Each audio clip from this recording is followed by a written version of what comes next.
Hello everyone, welcome to Dhruva academy. So guys, ఈరోజు మనము RRB, SSC మరియు ఇతర పోటీ పరీక్షల్లో వచ్చినటువంటి ప్రీవియస్ ప్రశ్నలతో పాటుగా చాలా ముఖ్యమైనటువంటి క్వశ్చన్స్ను కూడా యాడ్ చేసి ప్రతిరోజు ఒక పార్ట్ అయితే అందచేయడం జరుగుతుంది.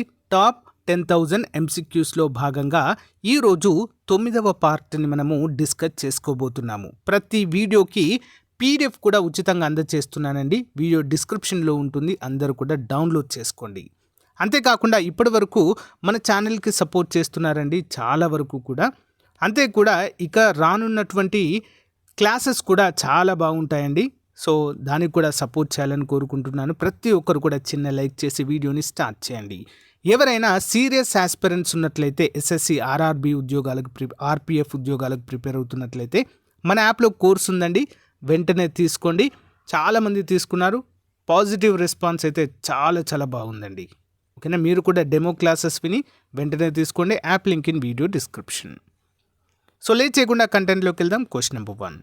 సూర్యుడు మరియు చంద్రుడు తిరిగి అదే ప్రదేశానికి చేరడానికి ఎంత సమయము పడుతుంది? సూర్యుడు మరియు చంద్రుడు తిరిగి అదే ప్రదేశానికి చేరడానికి ఎంత సమయం అండి? ఆప్షన్ బి 50 నిమిషాల సమయం పడుతుందండి. ఎన్ని నిమిషాలు? 50 నిమిషాల సమయము. Next one. చంద్రుని అంచుల భాగంలో ఉండే పలుచని నీడ వల్ల ఏర్పడే సూర్యగ్రహణం పేరేంటి? చంద్రుని అంచు భాగంలో ఉండే పలుచని నీడ వల్ల ఏర్పడే సూర్యగ్రహణం పేరు. ఆన్సర్ ఆప్షన్ బి అండి, పాక్షిక సూర్యగ్రహణము. పేరులోనే ఉంది కదా, చంద్రుని అంచుల్లో పలుచని నీడ, ఓకే, చాలా తక్కువ మోతాదులో ఉండేటువంటి నీడ వల్ల ఏర్పడే గ్రహణం ఏంటి? పాక్షిక సూర్యగ్రహణము. Next one.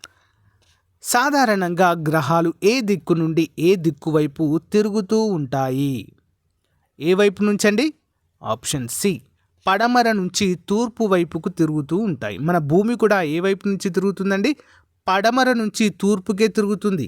కానీ మనకు మాత్రము తూర్పు నుంచి పడమరకు తిరుగుతున్నట్లుగా కనిపిస్తుంది. కానీ యాక్చువల్గా డైరెక్షన్ ఏంటండి? పడమర నుంచి తూర్పు వైపుకు తిరగడం అయితే చూడవచ్చు. ఓకే, ఇంపార్టెంట్ క్వశ్చన్ అండి. Next one. ధ్రువ నక్షత్ర స్థానము మారకుండా స్థిరంగా ఉండడానికి గల కారణం ఏంటి? ధ్రువ నక్షత్రము ఎప్పుడు చూసినా కూడా ఎర్లీ మార్నింగ్ 5 o'clock లేచి చూసి మరి దక్షిణం వైపు కనుక చూసినట్లయితే ఒక ప్రకాశవంతమైనటువంటి ఆబ్జెక్ట్ మనకు కనిపిస్తుందండి. అదే ధ్రువ నక్షత్రము. ఎప్పుడు కూడా అదే ప్లేస్లో ఉంటుందండి. దానికి గల కారణం ఏంటి మరి? ఆప్షన్ సి, భూమి భ్రమణ అక్షంపై ఉంటుందండి అది. ఓకే, భూమి యొక్క భ్రమణ అక్షంపై ఉండడమే ప్రధాన కారణంగా చెప్పుకోవచ్చు. Next one. Question number 5. పూర్వకాలంలో ఏ పరికరంతో సమయాన్ని తెలుసుకునేవారు? టైం అండి. టైం ఏ విధంగా తెలుసుకునేవారు పూర్వకాలంలో?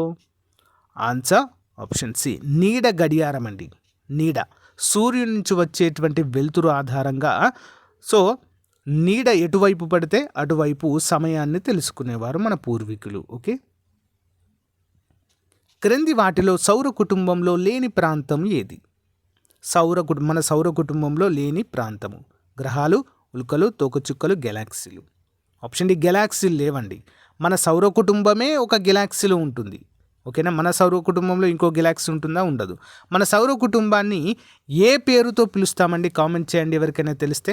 మన సౌర కుటుంబానికి గల పేరు, మన సోలార్ సిస్టమ్కి గల పేరేంటి తెలిస్తే కంపల్సరీగా కామెంట్ చేయండి. లేదా సోలార్ సిస్టమ్ నేమ్ అని కామెంట్ చేయండి, నేను చెప్తాను ఆన్సర్. Okay, next one. సౌర కుటుంబంలో సూర్యుడికి దగ్గరగా ఉన్న గ్రహం ఏది? కంపల్సరిగా వీటి నుంచి ఒక మార్క్ అయితే వస్తుందండి ఈ యొక్క పార్ట్ నుండి. ఓకే, సౌర కుటుంబంలో సూర్యుడికి దగ్గరగా ఉన్న గ్రహం ఏంటండి? బుధుడు, మెర్క్యూరీ అంటాము. ఓకే, క్రింది వాటిలో ఉపగ్రహాలు లేని గ్రహాలను గుర్తించండి. ఉపగ్రహాలు ఉండవండి, వీటికి ఒక్కటి కూడా ఉండదు. ఆప్షన్ బి అండి, బుధుడు మరియు శుక్రుడికి. సూర్యుడికి దగ్గరగా ఉన్న మొదటి గ్రహము బుధుడు, తర్వాత గ్రహము శుక్రుడు. ఈ రెండింటికి కూడా ఉపగ్రహాలు లేవు. మన భూమికి ఒకటి ఉంది, ఏంటది? చంద్రుడు ఉంటాడు. Okay, next one. శుక్రగ్రహంపై సూర్యోదయం ఏ దిక్కున జరుగుతుంది? శుక్రగ్రహము పైన. Option B పడమరన. సేమ్ మనకు ఏ విధంగా అయితే ఉంటుందో శుక్రగ్రహం పైన కూడా అదే విధంగా ఉంటుందండి. అందుకే శుక్రగ్రహాన్ని భూమి యొక్క కవల గ్రహము అంటాము, ట్విన్. ఓకేనా, గుర్తుంచుకోవాలి. క్రింది వాటిలో అత్యంత వేడిగా ఉండే గ్రహం ఏది? అత్యంత వేడిగా ఉంటుందండి. ఏంటి? శుక్రుడు. ఓకేనా, శుక్రుడే అత్యంత వేడిగా ఉంటారు. మరి చాలామందికి ఒక డౌట్ వస్తుంది, సూర్యుడికి అత్యంత దగ్గరగా ఉంది బుధుడు కదా, బుధుడి పైన ఎక్కువ వేడి ఉండాలి కదా అని అనుకోవచ్చు. సో గాయస్, మీరు ఒకటి గమనించినట్లయితే బుధుడు ఇలా ఉంటాడు కదా, సూర్యుడి వైపు ఉన్నప్పుడు చాలా హీట్ ఉంటుందండి ఒకవైపు. రెండో వైపు ఎలా ఉంటుంది తెలుసా? -200 300 డిగ్రీల సెల్సియస్లో ఉంటుందండి. అంత గడ్డగట్టిన ప్రదేశం ఉంటుంది ఒక సైడు. కానీ శుక్రుడి మీద అలా కాదు, మొత్తం 2 సైడ్స్ కూడా కార్బన్ డైఆక్సైడ్తో నిండి ఉండి ఎప్పుడు కూడా ప్రకాశవంతంగా మెరుస్తూ అత్యంత వేడిగా ఉండే గ్రహం అండి శుక్రుడు. ఓకే, గమనించాలి. నెక్స్ట్ వన్, నివసించడానికి భూమి తర్వాత ఏ గ్రహము అనుకూలంగా ఉంటుంది? ఏ గ్రహం అండి? కుజుడు. ఓకేనా, కుజగ్రహము అనుకూలంగా ఉంటుంది. మార్స్ అండి, మార్స్. ఓకే, నెక్స్ట్ వన్, క్రింది వాటిలో అరుణగ్రహము లేదా రెడ్ ప్లానెట్ అని దేనిని పిలుస్తారు? అరుణగ్రహము లేదా రెడ్ ప్లానెట్ దేనండి? కుజుడునే. ఓకేనా, కుజుడు ఇంపార్టెంట్. క్రింది వాటిలో ఏ గ్రహానికి 2 ఉపగ్రహాలు కలిగి ఉన్నాయి? ఆన్సర్ ఆప్షన్ ఏ అండి, మార్స్. ఓకేనా, మార్స్ గ్రహానికి 2 ఉపగ్రహాలు ఉంటాయండి. నెక్స్ట్ వన్, క్వశ్చన్ నెంబర్ 14, క్రింది వాటిలో తూర్పు నుంచి పడమర వైపునకు భ్రమించే గ్రహాలు ఏవి? తూర్పు నుంచి పడమరకండి, మన భూమికి ఆపోజిట్గా ఉంటాయి ఇవి. ఆప్షన్ బి శుక్రుడు మరియు యురేనస్. తూర్పు నుంచి పడమర వైపుకు భ్రమించేటువంటి గ్రహాలుగా మనము చెప్పుకోవచ్చు. నెక్స్ట్ వన్, క్రింది వాటిలో ఏ 2 గ్రహాల మధ్య ఆస్టరాయిడ్స్ ఉన్నాయి? ఆప్షన్ డి శని మరియు బృహస్పతికి మధ్య చాలా ఆస్టరాయిడ్స్ అనేవి తిరుగుతూ ఉంటాయి. నీటిలో వేస్తే మునగకుండా తేలియాడే గ్రహం ఏది? నీటిలో వేస్తే మునగకుండా తేలియాడే గ్రహం అంటే అత్యంత తక్కువ సాంద్రత కలిగినటువంటి గ్రహము. ఆప్షన్ సి అండి, శని గ్రహము. ఓకేనా, కంప్లీట్గా వాయువులతో నిండి ఉంటుందండి ఇది. నెక్స్ట్ వన్, క్రింది వాటిలో అంతరగ్రహము కానిది ఏంటి? అంతరగ్రహము. ఆప్షన్ డి బృహస్పతి కాదండి, మార్స్, వీనస్, జూపిటర్ అనేవి అంతరగ్రహాలు. బృహస్పతి అనేది అంతర్గ్రహం కాదు, బాహ్య గ్రహము. ఓకే, సూర్యునికి అతి దూరంగా చివరగా ఉండే గ్రహం ఏది? ఆన్సర్ ఆప్షన్ బి అండి, నెప్ట్యూన్. ఓకే, నెప్ట్యూన్ అనేది అత్యంత దూరంగా ఉండేటువంటి గ్రహము. మరి మన సౌర కుటుంబంలో ఎన్ని గ్రహాలు ఉంటాయండి? 9? కాదు, 8 అండి. ఓకేనా, యాక్చువల్గా 9 ఉండేది. ప్లూటో కూడా గ్రహాల జాబితాలో ఉండేది, కానీ దాన్ని 2009లో జరిగినటువంటి ప్రేగ్ సమావేశంలో దాన్ని గ్రహాల జాబితా నుంచి తీసేసి ఒక మరుగుజ్జు గ్రహంగా చేర్చారండి. ఓకేనా, కాబట్టి 8 ప్రజెంట్ మనకి. నెక్స్ట్ వన్, క్రింది వాటిలో అత్యంత పరిభ్రమణ కాలం కలిగిన గ్రహం అంటే సూర్యుని చుట్టూ, ఓకేనా, సూర్యుని చుట్టూ తిరగడానికి ఎక్కువ సమయం తీసుకునేటువంటి గ్రహం. ఆప్షన్ డి నెప్ట్యూన్ అండి, ఎందుకంటే దూరంగా ఉంటుంది కాబట్టి ఎక్కువ టైం అయితే తీసుకుంటుంది. షూటింగ్ స్టార్ అని పిలువబడే అంతరిక్ష వస్తువు ఏది? షూటింగ్ స్టార్ ఏంటది? ఆన్సర్ వచ్చేసి ఆప్షన్ బి, ఉల్కలను షూటింగ్ స్టార్ అంటారండి. షూటింగ్ స్టార్ ఉల్కలు. నెక్స్ట్ వన్, హేలీ అనే తోకచుక్క ఎన్ని సంవత్సరాలకు ఒకసారి కనిపిస్తుంది? హేలీ. ఆప్షన్ ఏ అండి, 76 సంవత్సరాలకు ఒకసారి హేలీ అనే తోకచుక్క కనిపిస్తుంది. నెక్స్ట్ వన్, 1986 సంవత్సరంలో కనిపించిన హేలీ తోకచుక్క మళ్ళీ ఏ సంవత్సరంలో కనిపిస్తుంది? లాస్ట్ టైం ఎప్పుడు కనిపించింది? 1986, రీసెంట్ టైంలో. మళ్ళీ ఎప్పుడు కనిపిస్తుంది? సింపుల్గా 76 సంవత్సరాల తర్వాత, అంటే 2060వ సంవత్సరంలో మనకు కనిపిస్తుంది. ఇంపార్టెంట్. భారతదేశము ప్రతిష్టాత్మకంగా చేపట్టిన చంద్రయాన్-1 ముఖ్య లక్ష్యం ఏంటి? చంద్రయాన్-1 ఆప్షన్ డి పైవన్నీ. హీలియంను గుర్తించడం, చంద్రుని పైన హీలియం జాడలు గుర్తించడం, చంద్రుడి యొక్క అట్లాస్ తయారు చేయడము, చంద్రుడిపై నీటి జాడను కూడా గుర్తించడము దీని యొక్క ముఖ్యమైన కర్తవ్యము చంద్రయాన్-1. నెక్స్ట్ వన్, భారతదేశం ప్రయోగించిన మొదటి కృత్రిమ ఉపగ్రహము ఏది? కృత్రిమ ఉపగ్రహం అండి? ఆర్యభట్ట 1975 1975లో మన భారతదేశ ప్రముఖ శాస్త్రవేత్త పేరు మీద ఆర్యభట్ట అనే పేరు మీద దీన్ని ప్రయోగించారు విజయవంతంగా 1974. నెక్స్ట్ వన్, షూ మేకర్ లేవి 9 అనే తోకచుక్క సౌర కుటుంబంలో ఏ గ్రహాన్ని ఢీ కొట్టింది? షూ మేకర్ లేవి 9 అనే తోకచుక్క ఏ గ్రహాన్ని అండి? ఆప్షన్ ఏ బృహస్పతిని ఢీ కొట్టడం జరిగింది. నెక్స్ట్ వన్, ధ్రువ నక్షత్రాన్ని ఏ నక్షత్ర మండలంలో గుర్తించవచ్చు? ధ్రువ నక్షత్రాన్ని ఆప్షన్ ఏ అండి శర్మిష్ఠ రాశి అంటారండి. శర్మిష్ఠ రాశి అనేటువంటి నక్షత్ర మండలంలో ధ్రువ నక్షత్రాన్ని గుర్తించవచ్చు. నెక్స్ట్ వన్, పరిభ్రమణ కాలం కంటే ఆత్మభ్రమణ కాలం అధికంగా ఉన్న గ్రహం ఏది?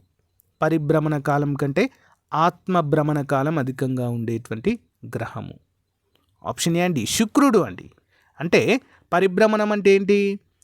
సూర్యుని చుట్టూ తిరిగేటువంటి సమయం కంటే తన చుట్టూ తాను తిరగడానికి అత్యధిక సమయం తీసుకుంటుందండి ఆ గ్రహము శుక్రుడు.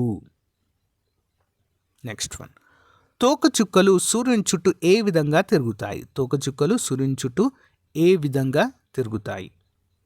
ఆప్షన్ బి అండి అతి దీర్ఘ వృత్తాకారంలో తిరుగుతాయండి. ఓకేనా, అతి దీర్ఘ వృత్తాకార కక్షలో తోకచుక్కలు తిరుగుతాయి. ఆకాశంలో నాగలి లేదా గాలిపటం ఆకారంలో కనిపించే నక్షత్ర మండలం ఏది? నాగలి లేదా గాలిపటం ఆకారంలో. Answer option A Great Bear నక్షత్ర మండలము. ఇంపార్టెంట్. నెక్స్ట్ వన్, భూమిపై ఇరువైపులా సూర్య చంద్రులు ఉన్నప్పుడు ఏర్పడే అంశం ఏంటి? భూమికి ఇరువైపులా, ఓకేనా, 180 degreesలో ఇరువైపులా కూడా సూర్యుడు చంద్రుడు, ఫర్ ఎగ్జాంపుల్ భూమి అండి ఇది, ఓకేనా, ఇక్కడ చంద్రుడు ఇక్కడ సూర్యుడు వచ్చినప్పుడు ఏం ఏర్పడతాయి? మనకు ఒకే కక్ష మార్గంలో ఉంటాయి మూడు కూడా. అప్పుడు ఏర్పడేవేంటి? చంద్రగ్రహణము. ఇంపార్టెంట్. నెక్స్ట్ వన్, ధ్రువ నక్షత్రం చుట్టూ మిగిలిన నక్షత్రాలు ఒక్కసారిగా తిరిగి రావడానికి పట్టే సమయము. ధ్రువ నక్షత్రం చుట్టూ మిగిలిన నక్షత్రాలు ఒకసారి తిరిగి రావడానికి ఆన్సర్ ఆప్షన్ ఏ 24 గంటల సమయము పడుతుంది. క్రింది వాటిలో ఎక్కువ ఉపగ్రహాలు కలిగిన గ్రహం ఏది? ఆప్షన్ ఏ శని గ్రహానికి అత్యధిక ఉపగ్రహాలు ఉన్నాయండి. సూర్యుడిలో అత్యధికంగా ఉండే వాయువు ఏది? ఏం వాయువు ఉంటుంది? Option B hydrogen. Okay. Next one, చంద్రుని యొక్క వ్యాసం ఎంత? చంద్రుని యొక్క వ్యాసము చుట్టుకొలత అని అర్థము. ఆప్షన్ డి 3474 కిలోమీటర్ల వ్యాసార్థాన్ని కలిగి ఉంటుంది. ఇంపార్టెంట్. బుధగ్రహం యొక్క పరిభ్రమణ కాలం ఎంత? బుధుడండి, పరిభ్రమణం అంటే బుధుడు సూర్యుని చుట్టూ ఒకసారి తిరిగి రావడానికి పట్టేటువంటి సమయమే పరిభ్రమణము. ఎన్ని రోజుల టైం తీసుకుంటుందండి? 88 రోజులు. ఓకేనా, 88 రోజులు. మన భూమి అయితే 365 రోజులు తీసుకుంటుంది. దీన్ని ఒక సంవత్సరంగా తీసుకుంటాం మనం. అదే బుధగ్రహం మీద మనం ఉన్నట్లయితే 88 రోజులకే ఒక సంవత్సరం అవుతుందండి. ఓకే, గమనించాలి. నెక్స్ట్ వన్, భూమిపై ఉన్న సముద్రాలలో అతిపెద్ద సముద్రం ఏది? ఏంటండి? ఆప్షన్ డి పసిఫిక్ మహాసముద్రము. సముద్రాలన్నింటిలో ఏ సముద్రం అత్యంత ఉప్పగా ఉంటుంది? ఆన్సర్ ఆప్షన్ ఏ అట్లాంటిక్ మహాసముద్రం అత్యంత ఉప్పగా ఉంటుంది. ప్రపంచ మహాసముద్రాలలో అత్యంత లోతైన భాగమైన మారియానా ట్రెంచ్ ఏ సముద్రంలో ఇమిడి ఉంది? మారియానా ట్రెంచ్ అత్యంత లోతు ఉంటుందండి ఇది. ఆప్షన్ ఏ పసిఫిక్ మహాసముద్రంలో ఉంటుంది. ప్రపంచంలో అతిపెద్ద పగడపు దిబ్బల వ్యవస్థ ఏది? అతిపెద్ద పగడపు దిబ్బల వ్యవస్థ option A Great Barrier Reef. Okay, Great Barrier Reef ఆస్ట్రేలియాలో ఉంటుందండి. సముద్రాలన్నింటిలో ఫెర్రింగ్ పాండ్గా పేరుగాంచినది ఏది? Herring pond. అట్లాంటిక్ మహాసముద్రాన్ని హెర్రింగ్ పాండ్గా పిలుస్తారు. నెక్స్ట్ వన్, గల్ఫ్ స్ట్రీమ్ అనేది ఏ సముద్రంలో ప్రవహించే వెచ్చని సముద్ర ప్రవాహము? గల్ఫ్ స్ట్రీమ్ అంటారండి. ఏ సముద్రంలో ప్రవహించేటువంటి వెచ్చని సముద్ర ప్రవాహం అండి ఇది? ఆప్షన్ సి అట్లాంటిక్ మహాసముద్రం అండి. ఇంపార్టెంట్. ప్రపంచంలోని మహాసముద్రాలలో ఏ సముద్రం చిన్నది మరియు నిస్సారమైనది? ఆప్షన్ ఏ ఆర్కిటిక్ మహాసముద్రము చిన్నది మరియు నిస్సారంగా ఉంటుంది.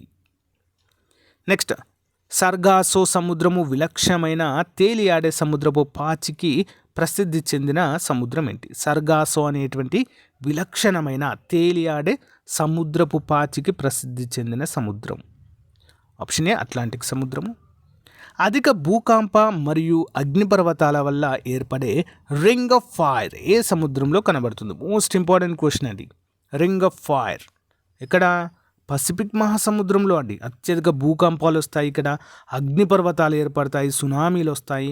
అందుకే దీన్ని రింగ్ ఆఫ్ ఫైర్ అనే పేరుతో పిలుస్తారు. Okay, next one. మహాసముద్రాల సగటు లోతు ఎంత? ఆన్సర్ ఆప్షన్ సి అండి, 5,500 మీటర్లు సగటు. Next one. ప్రపంచంలోనే అతిపెద్ద పగడపు దిబ్బల వ్యవస్థ అయిన గ్రేట్ బ్యారియర్ రీఫ్ ఏ సముద్రంలో ఉంది? ఆప్షన్ ఏ పసిఫిక్ మహాసముద్రము. సముద్రాలలో అలలు సంభవించడానికి గల కారణం ఏంటి? ఆప్షన్ సి చంద్రుడు మరియు సూర్యుని యొక్క గురుత్వాకర్షణ శక్తి కారణంగా సముద్రంలో అలలు అనేవి వస్తాయండి. ఇంపార్టెంట్. Okay, next one. దక్షిణ మహాసముద్రం అని ఏ సముద్రాన్ని పిలుస్తారు? దక్షిణ సముద్రము. ఆప్షన్ సి అట్లాంటిక్ మహాసముద్రము. సూర్యకాంతి లోపలికి ప్రవేశించలేని మరియు కిరణజన్య సంయోగ క్రియ జరగని సముద్రంలో ఉన్న జోన్ని ఏ పదంగా పిలుస్తారు? ఆప్షన్ డి అండి, అబిస్సో పెలాజిక్ జోన్. అబిస్సో పెలాజిక్ జోన్ అంటారు. ఈ ప్రదేశానికి సూర్యకాంతి ప్రవేశించదు. కాబట్టి సూర్యకాంతి లేదంటే ఏంటి? అక్కడ కొన్ని రకాల జంతువులు కావచ్చు, అంటే జంతువులు అంటే పెద్దవి కాదు, చిన్న చిన్న జీవులు. ఓకేనా, క్లామిడోమోనస్ కావచ్చు, అమీబా లాంటివి కావచ్చు, అవేంటి కిరణజన్య సంయోగ క్రియ జరుపుకుంటాయి. ఓకే, అంతేకాకుండా కొన్ని అన్ని రకాల మొక్కలు కూడా. సో ఇలాంటి ప్లేస్లో కిరణజన్య సంయోగ క్రియ జరపలేవు. ఓకేనా. సో గైస్, ఇది రోజుకు సంబంధించిన మోస్ట్ ఇంపార్టెంట్ క్లాస్ అండి. సో ప్రతిరోజు కూడా ఒక టాపిక్ పైన అప్డేట్ చేస్తాను, రెగ్యులర్గా ఫాలో అవ్వండి. Okay, thank you guys, thank you for support. Have a nice day. Bye.